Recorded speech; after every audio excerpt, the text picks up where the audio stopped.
lunges totally don't translate to your squat. How is it that my first day squatting, I just move up like magically 50 pounds on the squat and just hit it for a double, bro?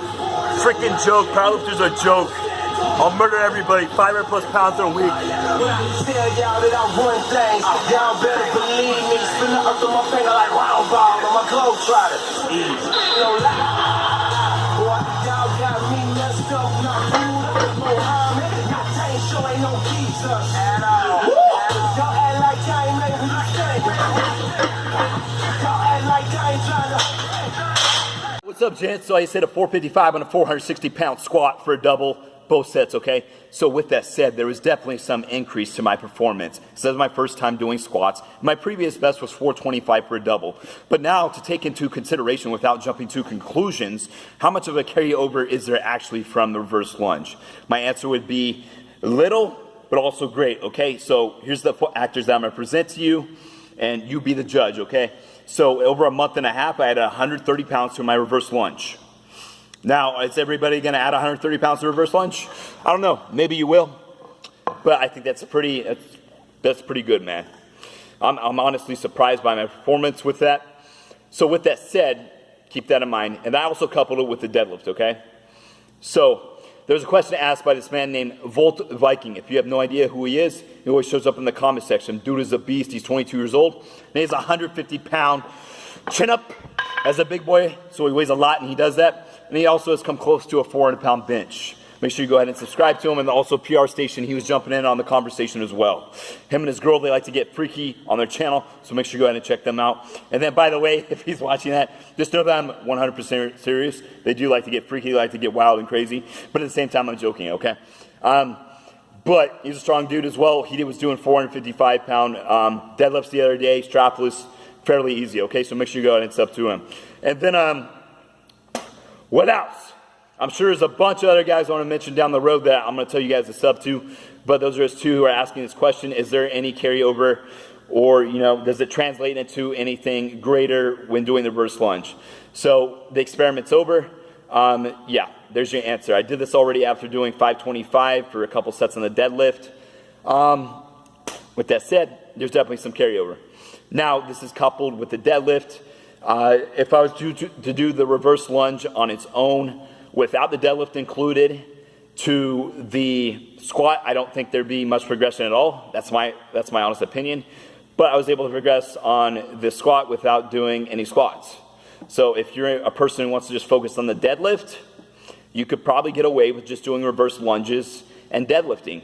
The reason behind it, the whole reason why I was doing reverse lunges is because I wanted to focus on the deadlift a lot, because number one, I'm a huge fan of the deadlift, and it allows me to do more deadlift work while still strengthening my legs and not axial loading my lower back. Okay? So that's why I was doing it.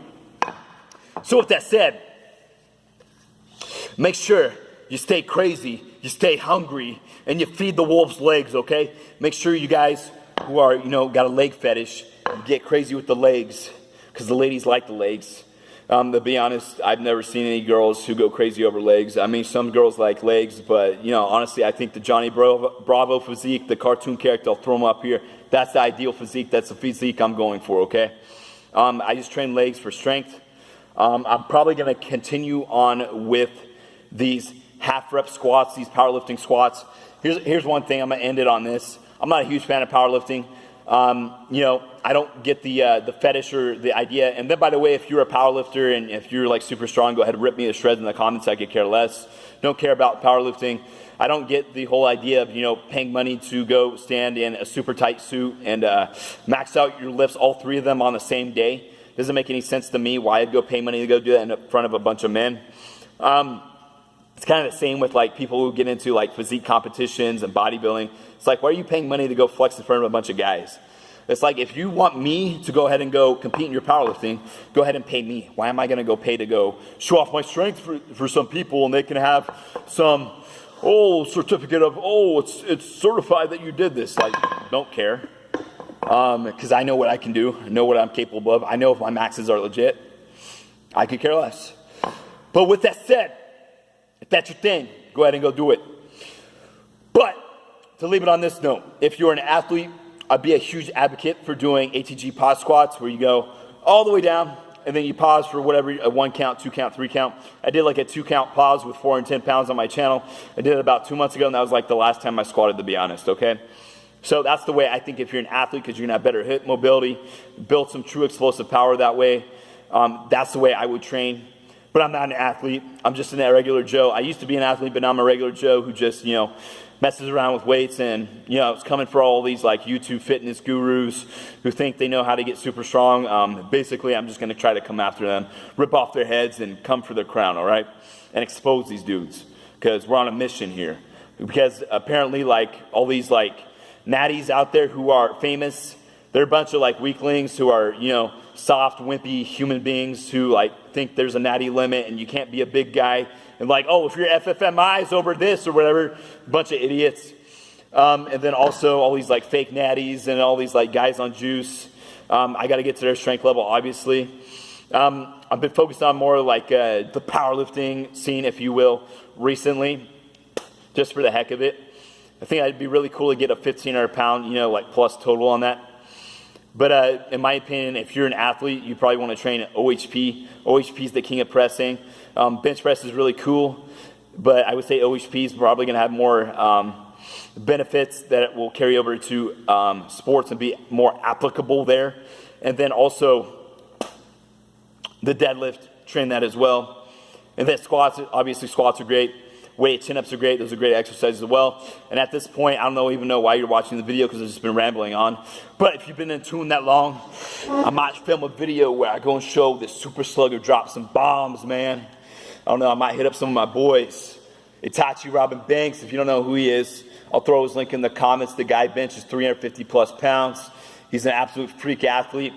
And then I'll throw in the comment section another one of my boys, Brick Hardmeat. You don't know who he is. He's benched 395 pounds. He's done 140 pound chin up, I believe that's his best. And he's also OHP 255 pounds. Absolute beast. And then I'll throw in another one of my boys, Troy Y. I'm not going to say how strong he is because I know he's making his return here soon.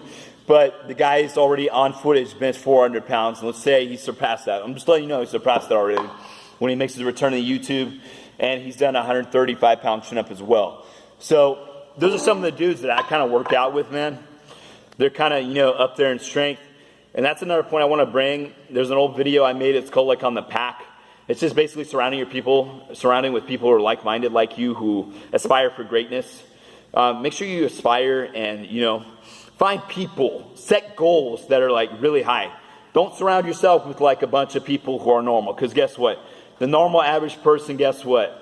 In my opinion, they're trash because 99% of the population, in my opinion, they're average. And if you're average, guess what? You're the first loser. If you ain't first, you're last. Now, there's also people who, they're given a certain deck of cards. Do the best with whatever cards you're given. Not everybody's given genetics to go and be a guy who, deadlifts 900 pounds. It's just the way it is. But whatever genetic cards you are given, make sure you do the best that you can with them, okay?